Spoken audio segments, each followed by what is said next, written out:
Assalamualaikum warahmatullahi wabarakatuh. Kami dari kelompok 8 akan mempresentasikan tentang sistem akuntansi pengeluaran kas. Perkenalkan, saya Karissa Firda Agustin dengan NPM akhir 021. Perkenalkan, nama saya Alisa Dayu Gayatri dengan NPM akhir 135.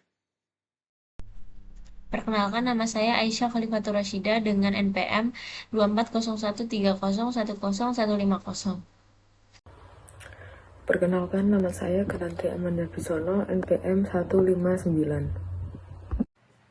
Perkenalkan, nama saya Evidia Puspasari dengan NPM akhir 214. Perkenalkan, nama saya Adrian Malvin Kusuma dengan NPM akhir 389. Pada materi sistem akuntansi pengeluaran kas itu dilakukan melalui dua cara. Yang pertama melalui cek dan yang kedua melalui petty cash atau dana kas kecil. Nah, materi yang akan saya jelaskan itu tentang pengeluaran kas dengan cek. Jadi perusahaan itu biasanya mengeluarkan kas melalui cek jika jumlahnya itu relatif besar serta akan melibatkan bank dalam menerbitkan cek. Nah, dokumen yang digunakan dalam sistem akuntansi pengeluaran kas dengan cek, yang pertama itu ada bukti kas keluar. Bukti kas keluar itu akan digunakan sebagai perintah untuk mengeluarkan kas. Yang kedua ada cek. Jadi cek ini akan digunakan untuk memerintahkan bank untuk melakukan pembayaran kepada penerima cek. Dan yang ketiga ada penerimaan cek. Jadi penerimaan cek itu akan digunakan sebagai bukti kas keluar dari departemen yang memerlukan pengeluaran kas. Dapat juga digunakan sebagai arsip di Departemen Akuntansi.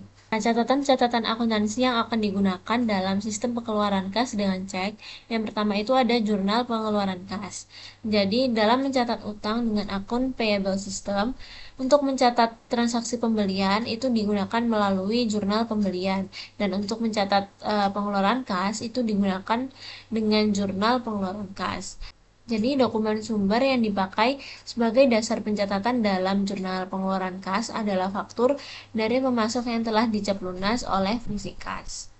Yang kedua, itu ada register cek.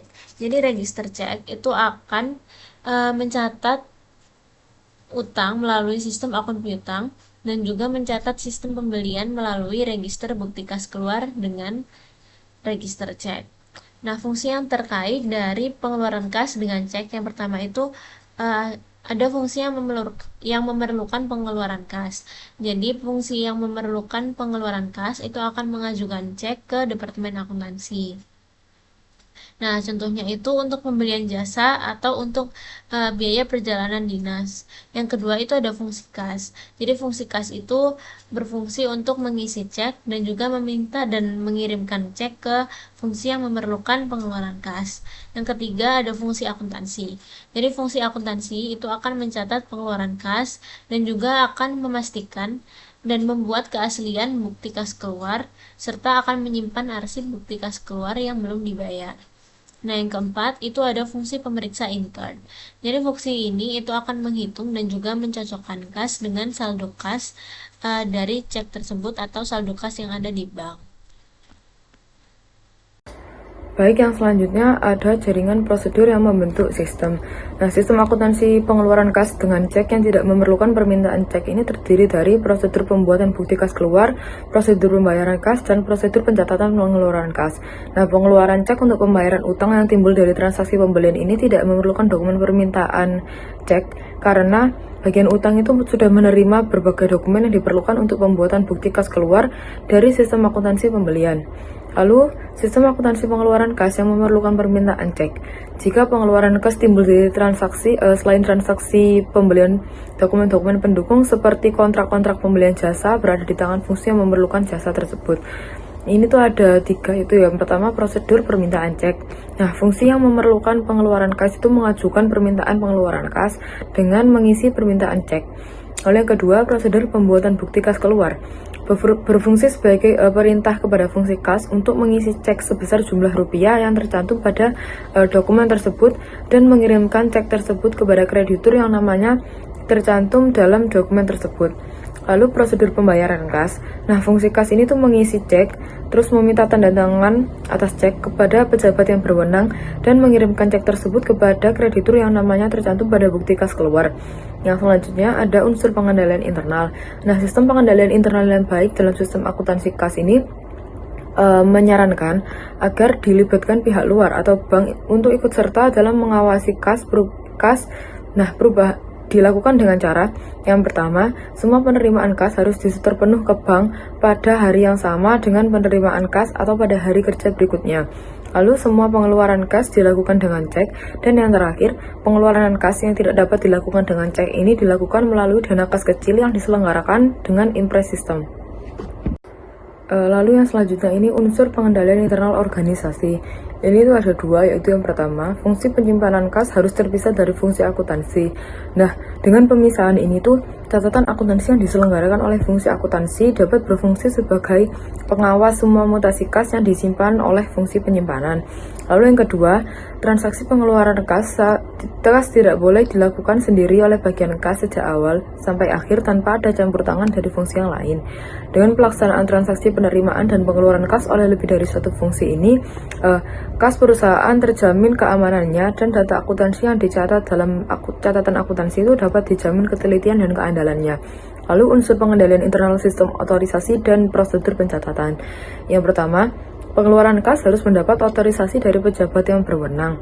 Berdasarkan bukti kas keluar ini, kas perusahaan berkurang dan catatan akuntansi dimutakhirkan atau diupdate. Kedua, pembukaan dan penutupan rekening bank harus mendapatkan persetujuan dari pejabat yang berwenang. Jika terjadi pembukuan dan penutupan rekening giro perusahaan di bank tanpa ada otorisasi dari pejabat yang berwenang, maka akan terbuka kemungkinan penyaluran penerimaan kas ke perusahaan ke rekening giro yang tidak sah dan pengeluaran kas perusahaan untuk kepentingan pribadi karyawannya. Lalu yang terakhir atau yang ketiga, pencatatan dalam jurnal pengeluaran kas atau dalam metode pencatatan tertentu dalam regular check harus didasarkan atas bukti kas keluar yang telah mendapat otorisasi dari pejabat yang berwenang dan yang dilampiri dengan dokumen pendukung yang lengkap. Selanjutnya ada unsur pengendalian internal praktik yang sehat. Ini tuh ada banyak ya, ada 10.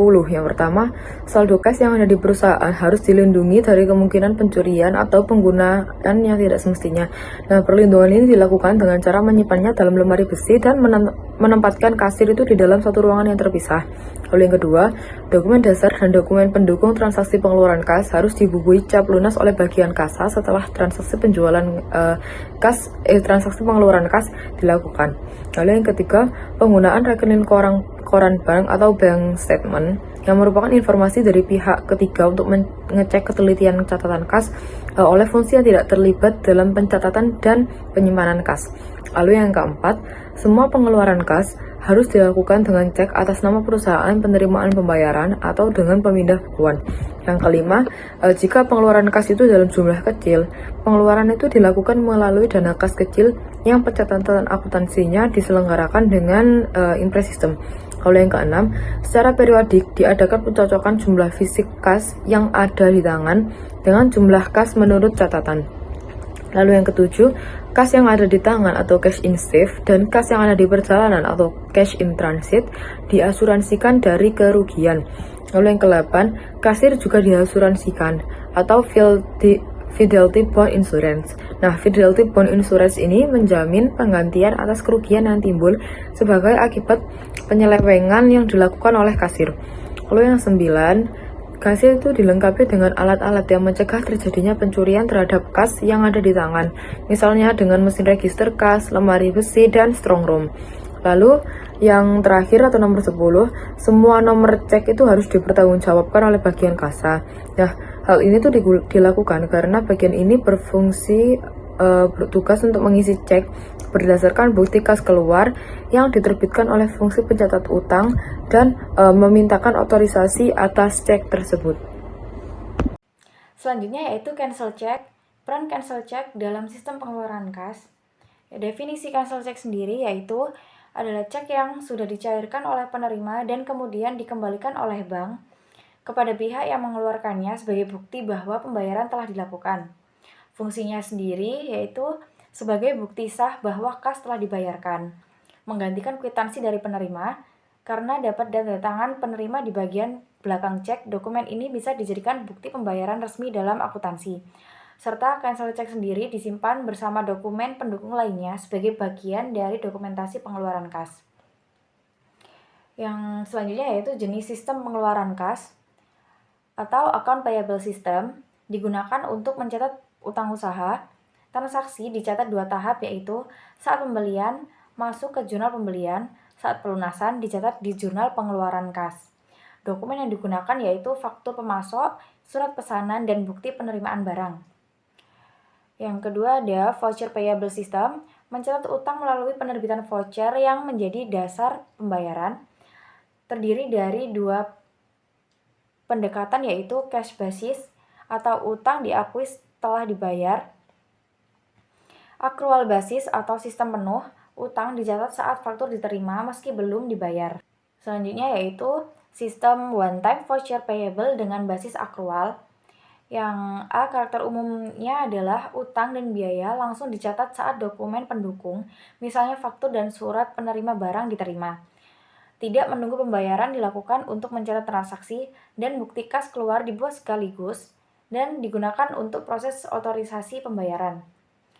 Yang B yaitu dokumen yang digunakan ada faktur dari pemasok, surat pemesanan dan berita acara penerimaan barang, bukti kas keluar, cek atas nama pihak kreditur, dan remittance advice atau notifikasi kepada pemasok bahwa pembayaran telah dilakukan. Selanjutnya yaitu ada proses one time voucher atau full-fledged accrual basis. Saat utang dicatat, bagian utang menerima dokumen dari bagian pembelian, membuat bukti kas keluar, lalu bagian jurnal mencatat transaksi ke register bukti kas keluar, yaitu persediaan atau beban di debit, utang di kredit. Lalu saat pembayaran dilakukan, ketika tanggal jatuh tempo tiba, bukti kas keluar dan lampiran diserahkan ke bagian kas. Bagian kas menyusun cek, meminta persetujuan dan mengirim cek dan remittance advice ke pemasok. Setelah pembayaran selesai, dokumen kembali ke bagian jurnal untuk dicatat dalam register cek sebagai utang di debit, kas di kredit. Lalu bagian alur dokumen sistem one time voucher.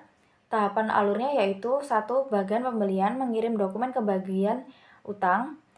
Yang kedua, bagian utang membuat bukti kas keluar dan mencatat utang. Yang ketiga, bagian jurnal mencatat bukti tersebut dalam buku register. Lalu saat pembayaran, dokumen diserahkan ke bagian kas, lalu cek diterbitkan, disahkan, dan dikirim ke pemasok. Yang terakhir yaitu dokumen yang sudah diberi tanda lunas disimpan dan dicatat ulang di register cek. Oke, kita akan membahas bagian alur dokumen voucher payable. Kita mulai dari flowchart dokumen. Untuk memahami bagaimana perusahaan mengelola pembayaran utang secara tertib dan terorganisir melalui sistem bukti kas keluar atau BKK, prosedur ini melibatkan beberapa bagian penting yang bekerja secara sistematis. Semua dimulai dari faktur. Pemasok diterima oleh bagian pembelian. Faktur ini kemudian diproses bagian utang yang akan membuat dokumen bukti kas keluar. Setelah itu, dokumen BKK beserta faktur akan dicatat ke dalam register bukti kas keluar, lalu disimpan berdasarkan tanggal jatuh tempo pembayarannya. Ketika jatuh tempo tiba, BKK dikeluarkan dari arsip untuk diproses lebih lanjut. BKK dan dokumen pendukung selanjutnya diteruskan ke bagian kas. Langkah yang dilakukan adalah mengisi cek pembayaran, meminta otorisasi atas cek, dan menyimpan dokumen menurut tanggal pembayaran. Setelah cek siap, pembayaran dilakukan dan dana dikirim ke kreditor. Dokumen yang telah diproses juga dikirim ke 2 bagian berikut. Bagian kartu biaya akan mencatat dalam kartu biaya sebagai kontrol atas pengeluaran, dan bagian jurnal mencatat transaksi ke dalam register cek sebagai dokumentasi akuntansi resmi. Dengan begitu, semua proses pembayaran tidak hanya berjalan lancar, tapi juga transparan dan terdokumentasi dengan baik. Sistem ini memperlihatkan bagaimana berbagai bagian dalam perusahaan bekerja sama untuk memastikan utang dibayar dengan tepat waktu, dengan bukti yang lengkap, dan pencatatan yang akurat. Untuk yang kedua, kita akan membahas voucher payable system. Voucher payable system prosesnya dimulai dari faktur pemasok yang diterima oleh bagian utang setelah pembelian dilakukan, lalu bagian utang membuat dokumen BKK dan mencatat faktur sebagai dokumen pendukung. Menariknya, satu BKK bisa digunakan bisa lebih dari satu faktur selama berasal dari pemasok yang sama. BKK dan dokumen pendukung kemudian disimpan berdasarkan tanggal jatuh tempo agar siap digunakan saat waktu pembayaran tiba.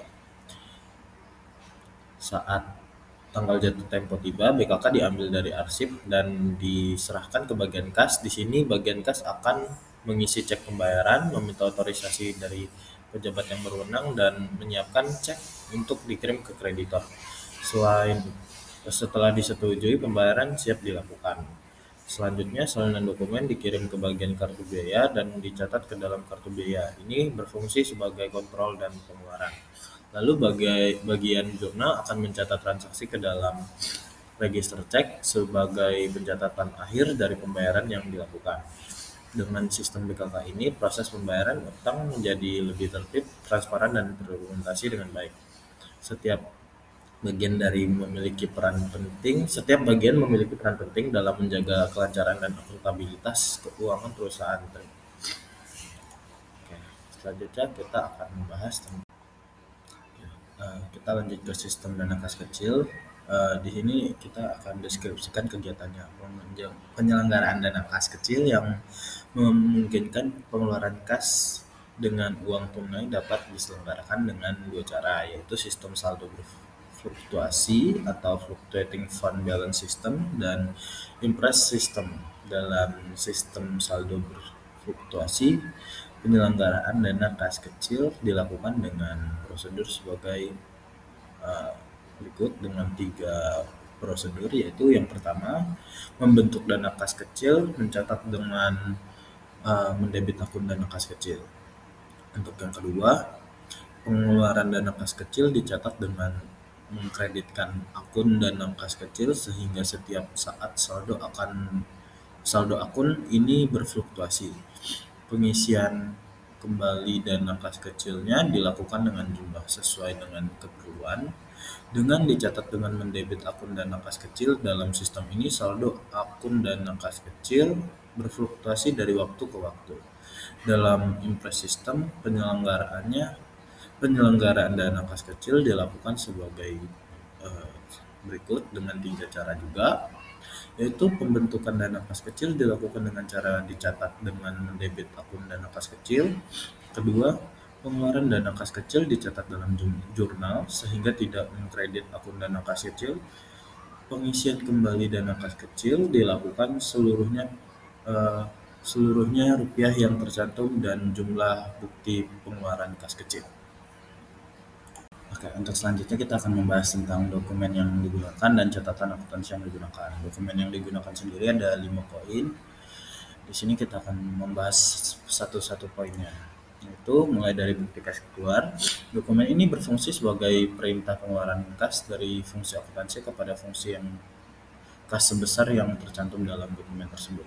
Dalam sistem dana kas kecil, dokumen ini diperlukan pada saat pembentukan dana kas kecil dan pada saat pengisian kembali dana kas kecil. Untuk yang kedua, cek. Cek sendiri adalah surat wesel yang digunakan untuk memerintahkan bank untuk mentransfer uang dari rekening pihak satu ke pihak lainnya. Selanjutnya yaitu permintaan pengeluaran kas kecil. Dokumen ini digunakan oleh pemakai dana kas kecil untuk meminta uang ke pemegang dana kas kecil. Bagi pemegang dana kas kecil, dokumen ini berfungsi sebagai bukti telah dikeluarkannya kas kecil olehnya. Poin yang keempat yaitu bukti pengeluaran kas kecil. Dokumen ini dibuat oleh pemakai dana kas kecil untuk mempertanggungjawabkan pemakaian dana kas kecil. Dokumen ini dilampiri dengan bukti-bukti pengeluaran kas kecil dan diserahkan oleh pemakai dana kas kecil kepada pemegang dana kas kecil. Untuk yang terakhir yaitu permintaan pengisian kembali kas kecil. Permintaan pengisian kembali dana kas kecil. Dokumen ini dibuat oleh pemegang dana kas kecil untuk meminta kepada bagian utang agar dibuatkan bukti kas keluar untuk pengisian kembali dana kas kecil. Dalam sistem dana kas kecil, dengan impres sistem, jumlah yang diminta untuk pengisian kembali dana kas kecil adalah sebesar jumlah uang tunai yang telah dikeluarkan sesuai dengan tercantum dalam bukti pengeluaran kas kecil, yang dikumpulkan dalam arsip pemegang dana kas kecil. Untuk selanjutnya, kita akan membahas catatan akuntansi yang digunakan. Catatan akuntansi yang digunakan dalam sistem dana kas kecil ada 3, yaitu jurnal pengeluaran kas, register cek, dan jurnal pengeluaran dana kas kecil. Jurnal pengeluaran kas dalam sistem dana kas kecil, jurnal mengeluarkan kas digunakan untuk pencatatan pengeluaran kas dalam pembentukan dana kecil dan dalam pengisian kembali dana kas kecil. Dokumen ini sumber yang dipakai sebagai dasar pencatatannya adalah jurnal pengeluaran kas, adalah bukti kas yang keluar telah dicap lunas oleh fungsi kas. Untuk yang kedua yaitu register cek. Dalam sistem dana kas kecil, catatan akuntansi ini digunakan untuk mencatat cek perusahaan yang dikeluarkan untuk pembentukan dan pengisian kembali dana kas kecil. Untuk yang terakhir, jurnal pengeluaran dana kas kecil. Jurnal pengeluaran dana kas kecil mencatat transaksi pengeluaran dana kas kecil, diperlukan jurnal khusus. Jurnal ini sekaligus berfungsi sebagai alat distribusi pendebitan yang timbul sebagai akibat pengeluaran dana kas kecil. Sekian, terima kasih. Selanjutnya yaitu ada fungsi yang terkait. Yang pertama yaitu fungsi kas. Fungsi kas ini bertanggung jawab mengisi cek, meminta otorisasi atas cek, dan menyerahkan cek kepada pemegang dana kas kecil pada saat pengembalian dana kas kecil. Kemudian yang kedua ada fungsi akuntansi. Ini bertanggung jawab atas yang pertama yaitu pencatatan pengeluaran kas kecil yang menyangkut beban dan persediaan. Yang kedua, pencatatan transaksi pembentukan dana kas kecil. Ketiga, mencatat kembali dana kas kecil dalam jurnal pengeluaran kas dan register cek. Keempat, pencatatan pengeluaran dana kas kecil dalam jurnal pengeluaran kas dana kas kecil. Kelima, pembuat bukti kas keluar yang memberikan otorisasi kepada fungsi kas dalam mengeluarkan cek sebesar yang tercantum dalam dokumen tersebut. Yang terakhir yaitu melakukan verifikasi kelengkapan dan kesahihan dokumen pendukung yang dipakai sebagai dasar pembentukan kas keluar. Selanjutnya fungsi yang terkait yaitu fungsi pemegang dana kas kecil, bertanggung jawab atas penyimpanan dana kas kecil, pengeluaran kas kecil sesuai dengan otorisasi dari pejabat tertentu yang ditunjuk, dan permintaan pengisian kembali dana kas kecil. Kemudian yang terakhir yaitu fungsi pemeriksa intern, yaitu bertanggung jawab atas perhitungan dana kas kecil secara periodik dan pencocokan hasil perhitungan dengan catatan kas, serta bertanggung jawab atas pemeriksaan secara mendadak terhadap saldo dana kas kecil yang ada di pemegang dana kas kecil. Nah, selanjutnya ini disajikan diagram alur proses pencairan dana kecil atau petty cash. Yang pertama yaitu pada bagian utang. Mulai diterimanya surat keputusan, kemudian bagian utang membuat bukti kas keluar. Surat keputusan dan bukti kas keluar kemudian dirangkap 3, kemudian dikirimkan ke bagian kartu persediaan dan kartu biaya sebagai arsip, dan 1 dikirimkan ke bagian kas. Kemudian pada bagian kas yaitu menerima surat keputusan dan bukti kas keluar dari bagian utang, kemudian mengisi cek berdasarkan data tersebut dan meminta tanda tangan untuk validasi cek. Setelah cek dibuat, nomor cek dicatat pada register bukti kas keluar. Surat keputusan dan bukti kas keluar dikirimkan ke pemegang dana kas kecil. Pada pemegang dana kas kecil ini dia menerima bukti kas keluar dan cek dari bagian kas. Kemudian dia mencairkan cek ke bank. Selanjutnya menyimpan uang tunai hasil pencairan. Setelah itu bagian kas memberikan cap lunas di bukti kas keluar dan dokumen pendukung, kemudian mencatat nomor cek pada bukti kas keluar, selanjutnya mengirimkan ke bagian jurnal. Kemudian pada bagian jurnal dia menerima surat keputusan dan bukti kas keluar. Kemudian dia melakukan pencatatan pada register cek sebagai bagian dari proses akuntansi. Nah, setelah itu sudah selesai. Di sini saya akan menjelaskan mengenai prosedur permintaan dan pertanggungjawaban pengeluaran dana kas kecil. Prosedur permintaan dan pertanggungjawaban pengeluaran dana kas kecil dengan menggunakan impress system sedikit berbeda dengan prosedur permintaan dan pertanggungjawaban dengan menggunakan fluctuating fund balance system. Dalam impress system, pengeluaran dana kas kecil tidak dicatat dalam catatan akuntansi. Oleh karena itu, tidak ada dokumen yang dikirimkan oleh pemegang dana kas kecil ke bagian jurnal untuk kepentingan pencatatan. Pemegang dana kas kecil hanya mengarsipkan dokumen permintaan pengeluaran kas kecil menurut abjad nama pemakai dana kas kecil. Jika pengeluaran dana kas kecil telah dipertanggungjawabkan oleh pemakai dana kas kecil, pemegang dana kas kecil mengarsipkan bukti pengeluaran kas kecil yang dilampiri dengan permintaan pengeluaran kas kecil dan dokumen pendukungnya. Dokumen-dokumen ini dikumpulkan untuk dipakai sebagai dasar permintaan pengisian kembali dana kas kecil sebesar jumlah dana yang telah dikeluarkan.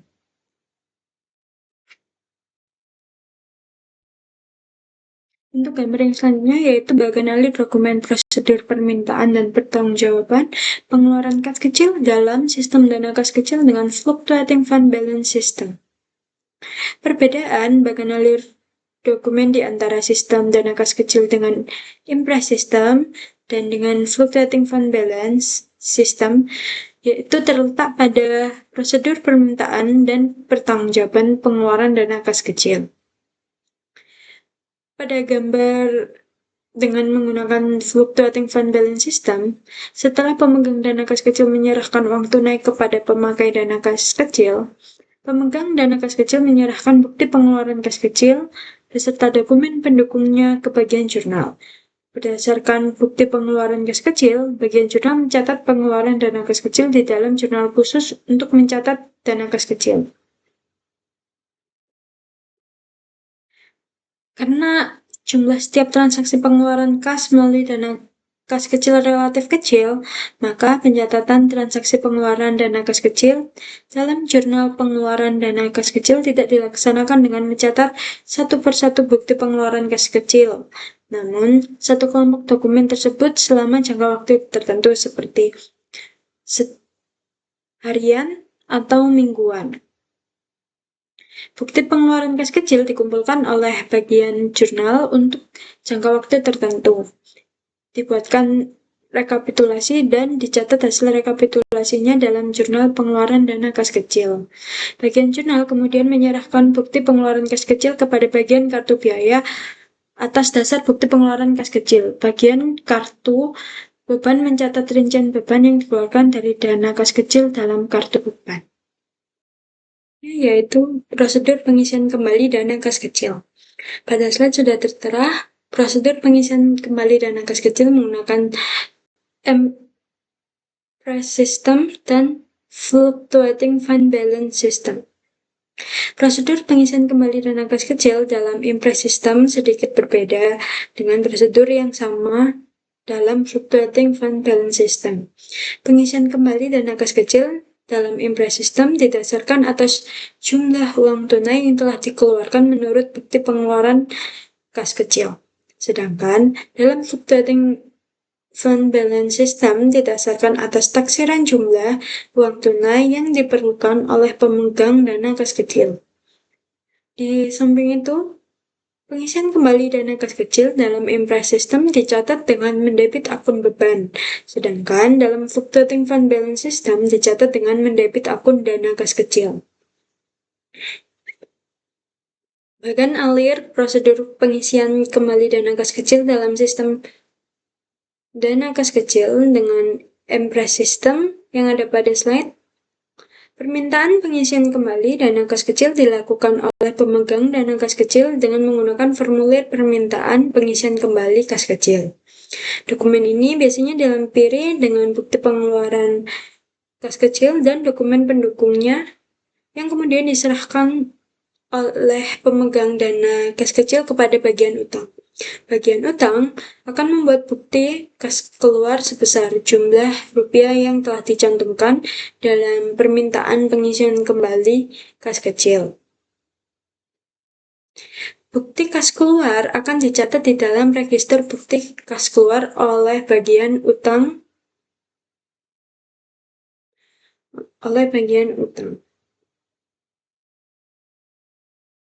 Kemudian bukti kas keluar lembar kedua akan diserahkan oleh bagian utang kepada bagian kartu beban untuk kepentingan pencatatan rincian biaya overhead pabrik, beban administrasi dan umum, serta beban pemasaran dalam kartu beban tersebut. Bukti kas keluar akan dilampiri dengan dokumen pendukungnya dan kemudian diserahkan oleh bagian utang ke bagian kasa. Berdasarkan bukti kas keluar tersebut, bagian kasa membuat cek atas nama dan memintakan tanda tangan otorisasi atas cek.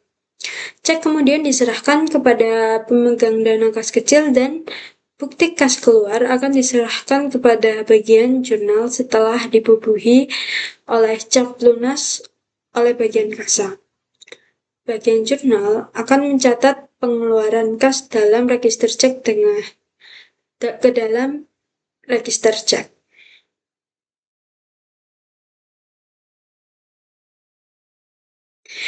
Kemudian yaitu bagian alir prosedur pengisian kembali dana kas kecil dalam sistem dana kas kecil dengan fluctuating fund balance system.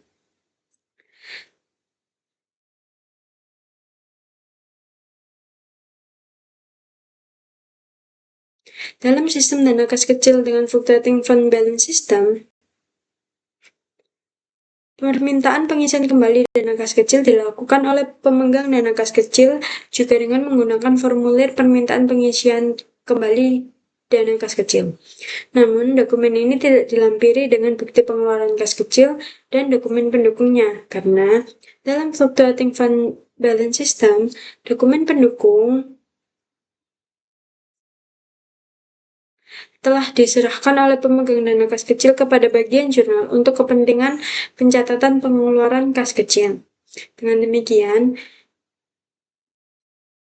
dalam sistem dana kas kecil dengan fluctuating fund system, balance system, permintaan pengisian kembali kas kecil yang dibuat oleh pemegang dana kas kecil diserahkan kepada bagian utang tanpa dilampiri dengan dokumen pendukung lainnya. Aliran dokumen selanjutnya dalam sistem dana kas kecil dengan fluctuating fund balance system tidak berbeda dengan gambar yang ada pada slide.